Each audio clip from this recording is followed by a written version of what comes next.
Les grains, c'est vraiment le principal, c'est ce qui est le plus utilisé en sertissage aujourd'hui. Du coup, le grain, c'est ça là. Et une fois que c'est empierré, voilà, c'est là-dessus en fait, sur la pierre.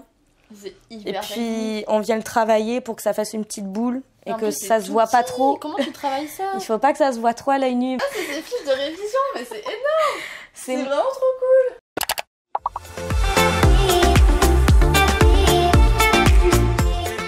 Hola! Alors aujourd'hui, on se retrouve pour une nouvelle vidéo de ma série Orientation et aujourd'hui, je suis avec Clara qui était avec moi pendant tout mon collège, tout mon lycée, donc trop cool parce que je la retrouve aujourd'hui dans mon studio à Paris. Du coup, Clara, si tu veux te présenter. Je viens de finir mes études, donc en sertissage dans la bijouterie. Sertissage, c'est quoi du coup? Parce que je pense que c'est pas trop connu comme domaine. C'est une spécialité dans la bijouterie-joaillerie où en fait je fais tenir les pierres. C'est différentes techniques pour pouvoir faire tenir les pierres sur les bijoux. J'avais envie de faire cette interview avec Clara parce qu'elle a un parcours assez particulier. Atypique. Voilà, et je trouvais ça super intéressant de faire cette vidéo avec elle pour vous montrer un peu tous les métiers qui existent et toutes les voies possibles et pour vous montrer qu'il n'y a pas un parcours type en particulier. Et puis ton métier ça a l'air vraiment incroyable, donc du coup trop contente de pouvoir faire cette interview avec toi. Si vous aimez bien ce type de vidéo orientation, n'oubliez pas de mettre un pouce en l'air, de vous abonner à ma chaîne si c'est pas déjà le cas parce qu'il y a un paquet de vidéos sur l'orientation qui vont arriver pour la période Parcoursup. Et voilà, c'est tout, on va commencer, c'est parti. Alors, quelles études tu fais actuellement, ou tu as fini plutôt? Donc j'ai fini, ouais. Comme j'avais un bac, j'ai pu faire un CAP en 1 an de bijouterie-joaillerie. Et par la suite, j'ai fait un apprentissage en 2 ans sur Paris, donc à l'école de la BJOP, de la Ège aujourd'hui. Et Voilà. c'est à l'école du Louvre, c'est ça? L'école du Louvre, ouais, l'école du Louvre. C'est plutôt stylé quand même. Ouais, ça va. C'est école privée, donc un apprentissage, c'est ce qui est arrangeant, c'est que du coup, on la paye pas. Donc ça, c'est un gros plus. Sinon, c'est combien l'année? Sinon, à mon souvenir, c'est 7 000 € l'année. Ouais. Donc moi, pour un CAP, c'est 2 ans. Mais si tu fais tout ton circuit, tu peux avoir BMA, DMA, ça peut être 7 ans d'études. Qu'est-ce que tu faisais au lycée avant d'entrer dans ces études en joaillerie, enfin sertissage? J'étais dans mon petit bac littéraire. Donc, du coup, rien à voir avec ce que tu voulais faire? Non, rien à voir. Après, j'aimais beaucoup déjà le côté artistique, donc j'avais gardé l'option art plastique, mais c'était vraiment pas du tout la même chose. J'ai utilisé beaucoup les stages qu'on avait au collège et lycée, là. Ouais, je me rappelle. Ouais, on avait pas mal de stages quand même qu'on pouvait faire, et du coup, tous mes stages, j'ai utilisé pour découvrir des métiers manuels, parce que je savais directement que je voulais faire du manuel. Je savais pas dans quoi, parce qu'il y a trop de choses qui me plaisaient en fait, je voulais tout faire, donc il fallait sélectionner.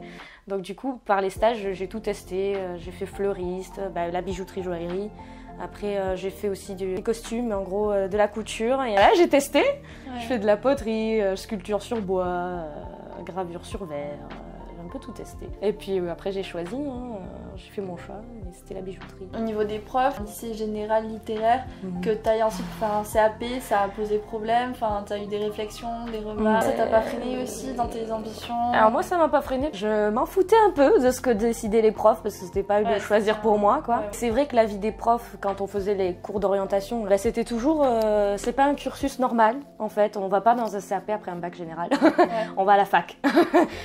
Donc c'est pas normal et tous ils me redirigeaient vers des écoles de tourisme puisqu'on était en lettres, des trucs LEA, tout ça. Mais moi ça m'intéressait pas donc c'est rentré, c'est sorti. Après j'avais mes parents qui me soutenaient derrière aussi donc ça aide aussi. Donc du coup j'ai suivi mon instinct. Pourquoi ce choix d'études? Donc c'est à travers tes stages que tu as choisi Ouais, c'est à travers mes stages. Je sais que je voulais vivre d'un truc artistique, manuel. Je voulais pas non plus que ça soit la bohème. Je voulais pas avoir un salaire un mois puis plus rien pendant 3 mois. C'était pas possible pour moi. Il fallait une sécurité, être sûr d'avoir du boulot, avoir du travail et un salaire fixe tous les mois comme pas mal de métiers. Mais dans l'artistique, c'est quand même compliqué. Après recherche et tout, déjà j'étais dans la bijouterie. C'était le choix parmi mes stages. Et ensuite, dans la bijouterie même, j'ai recherché encore un moyen d'avoir plus de travail, donc je suis allée dans le certi. C'est-à-dire plus de travail? Quand je parlais avec mes maîtres de stage, tout ça, ils étaient tous d'accord sur le fait qu'on commençait à saturer en bijouterie. On avait beaucoup de bijoutiers dans la France déjà. Donc c'était dur de pouvoir trouver du boulot après. Et que du coup, par contre, quand je parlais avec eux des sous-métiers qui travaillent avec eux, ça, ils en manquent en fait. Ils sont prêts à faire beaucoup de routes pour aller en trouver un de bon, tout ça. Donc Je m'étais dit pourquoi pas m'intéresser à ça et c'est là que j'ai découvert le certissage, que j'ai décidé de faire un stage pour voir ce que ça donnait. Et la fin de mon stage, pour moi, ça a été concluant. Mon maître de stage m'a proposé l'apprentissage par la suite. Et donc du coup, tout s'est embobiné. Encore les stages, quoi. C'est moi, ma vie, c'est mes stages, en fait. Ça veut bien dire ce que ça veut dire, en fait. Les stages, ça ouais, oui, moi, ça m'a beaucoup aidé. Après, c'est vrai que, il y en a beaucoup, ils faisaient des stages que chez les parents. Ils cherchaient pas à découvrir quelque chose. Moi, je les ai vraiment utilisés dans le but, en fait, du stage même. Comment on accède à tes études? Alors, comment on accède à mes études? Du coup, en sortant du bac, moi je pouvais pas faire un CAP à 2 ans parce qu'il fallait sortir de la 3e. Donc on peut directement rentrer dans la bijouterie à partir de la 3e. Mais sinon, en sortant du bac, tu envoies des dossiers avec des books, avec ce que tu sais faire. Donc en règle générale, en sortant du bac, c'est souvent des dessins, des peintures, tout ça. Et tu es sélectionné selon ton book. Donc moi j'avais été prise à Toulouse. Et l'apprentissage, après, le plus dur, c'est de trouver l'entreprise. Mais une fois que tu as l'entreprise, tout le reste se fait tout seul. Pour faire ton CAP, du coup, ça n'a pas gêné que tu viennes de filière littéraire et pas pro? J'ai eu plus de mal en venant de littéraire parce que du coup, ils considéraient que j'avais pas tout ce qui est études de perspective, dessin poussé. Je l'avais pas fait. Et donc il fallait avoir un bon book quand même, avoir fait de bons dessins. Et puis je sais pas pourquoi j'ai été prise en vrai, j'ai été prise mais je sais pas trop pourquoi. Mais après l'année il faut montrer ce que tu vaux quoi. Il faut s'y donner à fond, il faut aimer ce que tu fais aussi. Donc fais les bons choix. Il existe beaucoup de CAP dans ton domaine? Oui, quand même. Il n'y a pas énormément d'écoles parce que beaucoup d'écoles sont privées, donc très chères. Ouais. Donc en école publique, il y avait celle de Toulouse, il y avait Boulle à Paris, et je ne crois pas qu'il y en ait beaucoup d'autres. Il doit y en avoir une autre, mais on ne la connaît pas. Peut-être Lyon, je crois qu'il y en a une, la SEPR à Lyon. Mais après, c'est des privés, donc ça, c'est encore un autre fonctionnement. Moi, par l'apprentissage, j'ai pas eu de mal, mais c'est vrai qu'il y en a, ils doivent envoyer des dossiers énormes pour être pris dans le privé, puis toujours qu'ils soient sûrs d'être payés. C'est assez compliqué, mais ça peut se faire quand même. Mais l'apprentissage, moi je le conseille. C'est vraiment une bonne façon d'apprendre, je trouve. Et vraiment là, par exemple, mes cours, ça se passait... je faisais une journée d'école et tout le reste, c'était en entreprise la semaine. J'avais un contrat de 35 heures, donc j'étais comme un salarié, sauf que j'avais une journée de moins et j'étais à l'école à la place. Et t'avais un salaire à côté ou... J'avais un petit salaire, alors ça te fait pas vivre, hein, ça fait un petit complément on va dire pour pouvoir manger, mais c'est pas ça qui te permet de payer ton loyer ni quoi que ce soit, donc il faut avoir encore les parents derrière. Après par contre tu fonctionnes vraiment comme un salarié et déjà ça t'apprend vachement la vie en entreprise. Moi je travaillais pas encore sur les pièces clients, mais certains travaillent déjà pour les clients, donc ils savent déjà comment ça fonctionne. Tu as la vie avec les autres, les patrons, les autres employés, tu vois comment ça marche, tu commences déjà à comprendre l'organisation et tout, et t'es mieux intégré pour repartir après dans d'autres entreprises, t'es moins perdu quoi. Et puis vraiment l'apprentissage, après je sais pas si c'est moi qui suis bien tombée dans la bonne entreprise, je pense que oui quand même, mais il y a d'autres bonnes boîtes à mon avis, mais si t'es bien suivi derrière, c'est super, parce que du coup tu travailles, t'es direct dans le truc, t'es dans le bain. Au global, pour accéder à ton école, c'est assez simple. L'apprentissage, ça t'a donné une voie. Voilà, ça m'a ouvert les portes en fait. En tant qu'apprenti, j'ai juste dit, voilà, mon patron, il veut que j'aille chez vous. C'est même pas moi qui ai choisi l'école en fait. C'est mon patron qui a dit, je préfère que tu ailles dans cette école-là. Donc mon patron, il a choisi votre école. Est-ce que c'est bon? Ils ont dit, vous avez une entreprise? J'ai dit, oui, je l'ai déjà. Alors c'est bon. Et c'est tout. Et tu sais pas si pour les autres, c'est sur dossier, sur concours, sur... Les autres, ils ont des concours d'entrée. Donc tu dois venir te déplacer pendant une journée. Tu fais plusieurs exos d'atelier. J'en avais fait pour la bijouterie. Tu as plusieurs exercices. Tu vas avoir du dessin, tu vas avoir du métal à plier pour donner une forme dessinée exactement à l'échelle. Parfois tu as de la plastiline, donc la plastiline c'est comme une sorte de pâte à modeler, pareil il faut reproduire le dessin à l'échelle, bonne dimension, bonne taille, tout ça. Des sortes de petites dissertations pour décrire un tableau ou expliquer ce que tu vois dans les perspectives, ce que ça te dit, et puis voilà, tu décris et tu vois ce que ça donne. Donc bon, c'était un peu complexe mais ça se fait. Après chaque école a vraiment ses façons de te sélectionner. Est-ce que tu peux nous parler un peu plus de tes cours en détail? Le nombre d'heures de cours par semaine, mais du coup toi c'est particulier. Une journée et demie par semaine. Une journée et demie par semaine de cours? Ouais, une journée et demie par semaine, donc le lundi matin et c'était le vendredi toute la journée. Le reste dans la semaine en entreprise. Donc il y a d'autres écoles qui font une semaine par mois à l'école et tout le reste en entreprise. Donc là tu peux habiter plus loin et faire te débrouiller pour avoir un Airbnb ou je sais pas moi, une coloc pour une semaine seulement ou des trucs comme ça. Mais à Paris, c'est vrai que ça t'oblige à être aux alentours de Paris, quoi. Mais après, à l'école, oui, bah, j'avais une demi-journée donc de cire et plasticine. C'est la cire verte, en fait. C'est une petite sculpture, hein, c'était un exo de première année, donc c'est vraiment un truc de base. Incroyable. Et en fait, on part d'un bloc, en règle générale, ou parfois d'un tube pour les bagues, mais bon, quand t'es débutant, tu pars d'un cube. Et tu dois descendre les volumes pour en faire des formes prédéfinies. Donc là, il m'avait demandé une sorte d'éventail bizarre avec parfois des pyramides et parfois des gaudrons, on appelle ça. Pareil, par exemple, j'avais une obligation de respecter la hauteur des gaudrons, l'épaisseur. C'est comme ça que certains bijoutiers font leurs bijoux en fait, parce qu'après tu le fais fondre. Tu as ici les plastines, c'est ça? Et la plastine, c'est plus trop utilisé, mais on te l'apprend à l'école quand même. Mais en gros, c'est une façon de présenter ton futur bijou en 3D. Donc tu le modèles avec une sorte de pâte à modeler, il y a de toutes les couleurs parce que ça dépend des duretés et tout ça. Et pareil, tu veux faire une boucle d'oreille, je sais pas moi, en forme de fleur, ben, tu vas la faire en forme de fleur en pâte à modeler pour montrer au client et qu'il ait un ordre d'idée de ce que ça, enfin, ce à quoi ça va ressembler à la fin, quoi. Cire et plastine. Cire et plastine, ça c'était pour mon CAP en apprentissage. En bijouterie, j'avais aussi du gouaché et de l'histoire de l'art. Donc l'histoire de l'art, c'était vraiment découvrir la bijouterie depuis l'Antiquité, la préhistoire même. Donc ça, c'était super sympa. Et après, c'était assez compliqué parce que l'examen, c'était pour but, on te présente un bijou, il faut que tu saches situer de quelle époque il vient, comment ça a été fait, d'après ce que tu vois sur l'image. Donc il faut deviner si ça a été estampé, si ça a été embouti. Bon, après, tu apprends les termes techniques pendant les cours. Et il faut arriver à situer le bijou dans l'époque et les matériaux qui ont été utilisés, comment ils ont fait, enfin... Donc c'est assez compliqué, mais c'est sympa à apprendre. Enfin, moi j'ai trouvé ça sympa à apprendre. Et ensuite il y a les gouachés, pour ceux qui aiment peindre, c'est très bien aussi. Ça c'est un peu plus utilisé je trouve que la plastiline. Et pareil, les gouachés c'est pour présenter le bijou au client aussi. Et c'est une technique de peinture en fait qui me fait un effet un peu 3D. On accentue vachement les perspectives, les ombres, les lumières, pour faire le reflet dans la pierre, tout ça. Donc on apprend beaucoup de choses hyper intéressantes et le dessin ressort... Franchement, si c'est bien fait, c'est super beau, mais c'est dur de bien faire. Et les sertissages, t'avais... Les sertissages, moi j'avais l'entreprise entière la semaine, puis l'atelier à l'école, donc on faisait pas les mêmes choses. J'avais mes exercices à l'entreprise, mes exercices à l'école, ça n'avait rien à voir. C'est vraiment séparé les deux formations. C'est comme si j'avais deux formations différentes en même temps. On commence par apprendre les bases, donc ça va être du grain, du filet, travailler les chopes, connaître les outils, savoir les utiliser correctement, tout ça. Ensuite, on évolue, on fait de l'empierrage. Le grain, c'est vraiment le principal, c'est ce qui est le plus utilisé en sertissage aujourd'hui. Du coup, le grain, c'est ça, là, quand tu le touches, ça gratte. On va dire ça. Et une fois que c'est empierré, c'est là-dessus, en fait. Ça fait tenir les pierres, on pousse le métal avec les chopes sur la pierre. Et puis on vient le travailler pour que ça fasse une petite boule et que ça se voit pas trop. Comment tu travailles ça? Il faut pas que ça se voit trop à l'œil nu. Maintenant que je travaille, je me mets à la bino. Donc la plupart des certos aujourd'hui travaillent à la binoculaire. C'est nécessaire. C'est comme pour les scientifiques, tu sais, la vraie bino avec...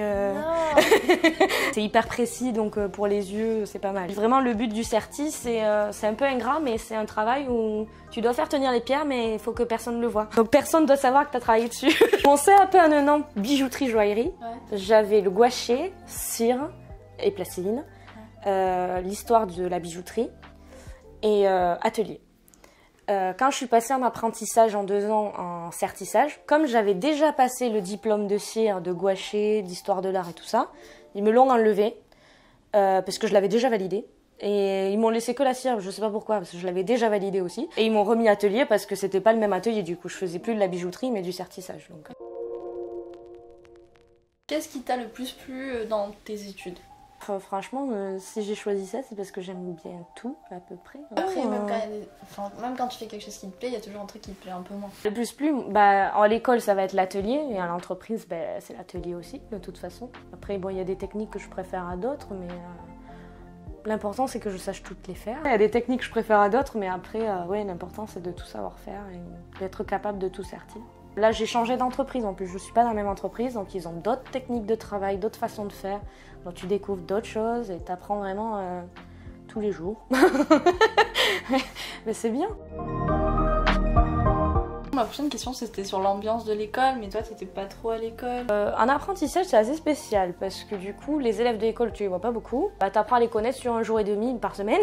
T'es pas hyper lié comme tu l'es dans des écoles où tu es non-stop avec. Et puis l'entreprise, comme je disais, tu découvres un peu le côté emploi salarié, tout ça. Un statut de salarié, même si t'es qu'apprenti, t'as une sorte de statut de salarié avec ton patron. Pour l'apprentissage, il te suit tout ça pour les exercices, mais après faut aller oser parfois demander à ton patron, par exemple, quand c'est que seront les vacances, ou pourquoi aujourd'hui j'ai pas eu le salaire que j'ai eu d'habitude. Ou...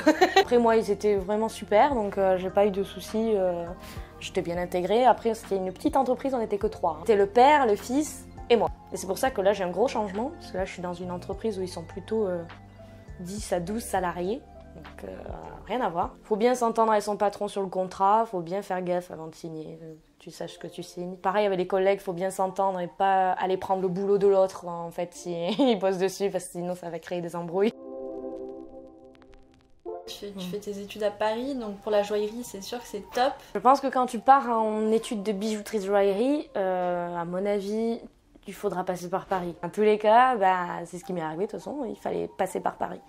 Après, c'est vrai que ici, ça bouge beaucoup au niveau des entreprises en bijouterie, sertissage, lapidaire. Enfin, tout ce qui est dans le milieu de la bijouterie, il y en a partout.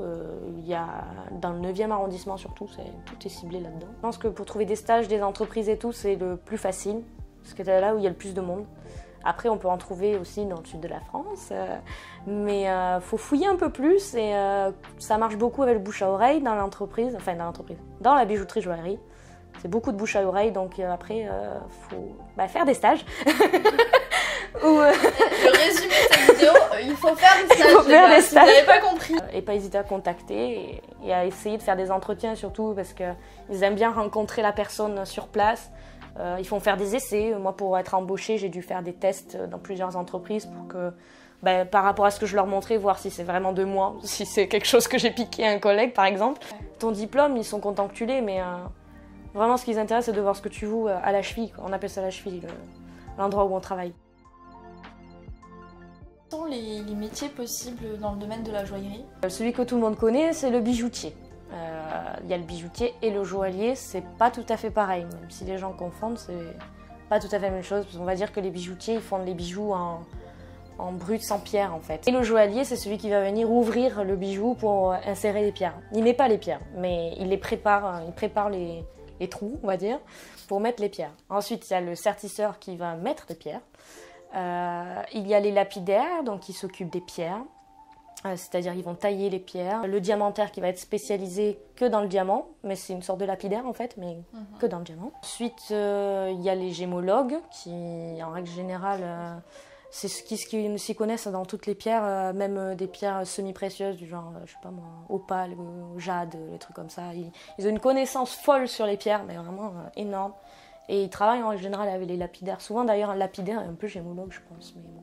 Je m'y connais pas à fond dans le côté lapidaire, donc voilà, mais en gros ils vont chercher les pierres, après ils les retaillent, tout ça. Et ensuite il y a le fondeur, parce que le fondeur, ça dépend comment on fait son bijou. Le bijoutier va le faire directement à la main, enfin les deux techniques sont à la main, mais c'est pas pareil. Le bijoutier va directement travailler le métal en fait. Le fondeur il va prendre les cires qu'on a travaillées et les rendre en métal en fait. Il peut faire des moules aussi, d'où le fait que parfois on a des bijoux qui sont... Tu les as en 100 répliques en fait, parce que c'est un fondeur qui a fait un moule, et donc il peut les reproduire autant de fois qu'il veut. T'as le polisseur. Donc le polisseur, c'est celui qui vient, j'appelle ça, faire briller en fait. Il fait tout briller à la fin. Il vient polir tout ton travail, le travail du sertisseur, du bijoutier, du joaillier. C'est un peu celui qui arrive en dernier. Ceux qui font la conception, non, il y a ceux qui sont derrière l'ordi, parce qu'il y a aussi de la bijouterie derrière un ordi. Il y a ceux qui font la conception 3D sur ordinateur, donc là c'est pareil, c'est un fonctionnement avec de l'imprimante 3D. Donc c'est encore autre chose, c'est encore une autre formation, mais ça marche beaucoup, hein, surtout en ce moment, ça se développe bien. Ça en fait pas mal quand même. Ça fait beaucoup de métiers liés, ouais. Ils sont tous liés. En bijouterie, on a joaillier et bijoutier en tête. Oui, c'est tout. C'est tout. Ça s'arrête là.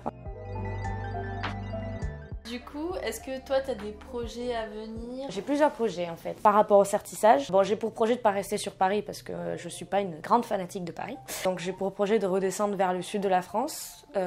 Vu que j'en suis qu'au début, pour l'instant encore en tant que salarié, mais pour plus tard, dans l'espoir d'ouvrir ma propre entreprise. Et j'ai un autre projet à côté que bon, j'ai commencé, mais je commence doucement parce que avec le travail à côté, c'est compliqué.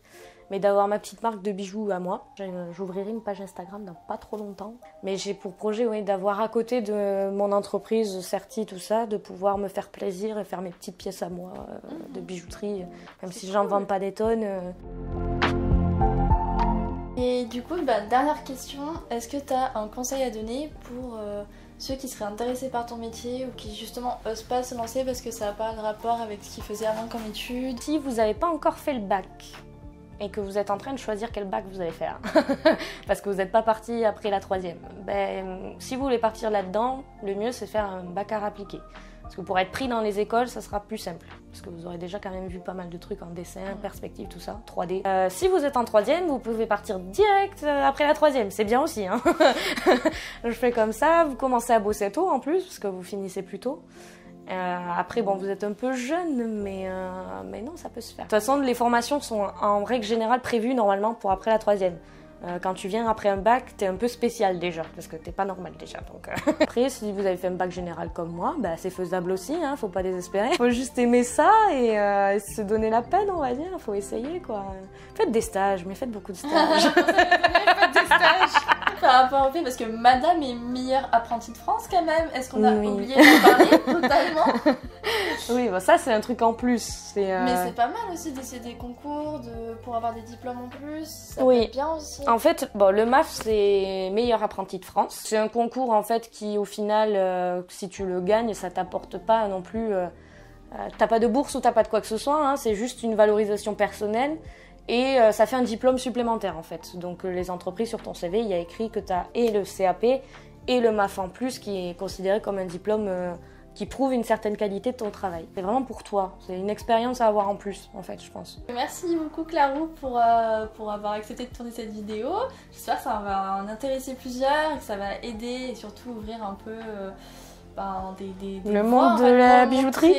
Montrer toutes les voies possibles, c'est vachement cool parce que bon, c'est vrai qu'on entend souvent parler de droit, de médecine, de... Ouais, je crois qu'il n'y a pas beaucoup qui parlent de bijouterie. Mais bijouterie, on n'entend pas parler et je suis super contente du coup d'avoir pu t'interviewer parce que ça va intéresser pas mal de monde, j'espère.